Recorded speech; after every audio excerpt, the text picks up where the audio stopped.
రాష్ట్ర వ్యాప్తంగా ఈ నెల 21న పల్స్ పోలియో. డిసెంబర్ 14 ఆంధ్రప్రదేశ్ రాష్ట్ర వ్యాప్తంగా పల్స్ పోలియో చుక్కలు కార్యక్రమాన్ని ఈ నెల 21న నిర్వహించేందుకు అధికారులు అన్ని ఏర్పాట్లు చేశారని రాష్ట్ర ఆరోగ్య శాఖ మంత్రి సత్యకుమార్ తెలిపారు.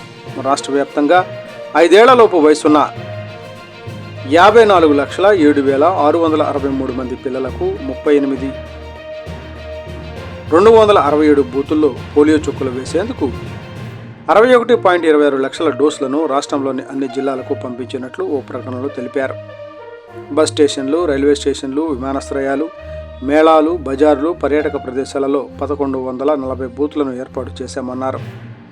21న పోలియో దినం సందర్భంగా బూత్ స్థాయిలో పిల్లలకు పోలియో చుక్కలు వేస్తారని, ఆ రోజు ఏదైనా కారణంతో పోలియో చుక్కలు వేసుకోలేకపోయిన పిల్లలకు 22, 23 తేదీలలో 76,534 బృందాలు ఇంటింటికి వెళ్లి పోలియో చుక్కలు వేస్తాయని వివరించారు.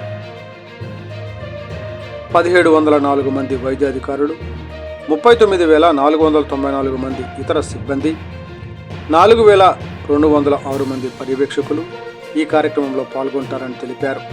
సంచార జాతులు, నిర్మాణ స్థలాలు, ఇటుక క్షేత్రాలు, ఇతర వలస ప్రాంతాలు కవర్ చేయడానికి 1,854 మొబైల్ బృందాలు పనిచేస్తున్నాయన్నారు.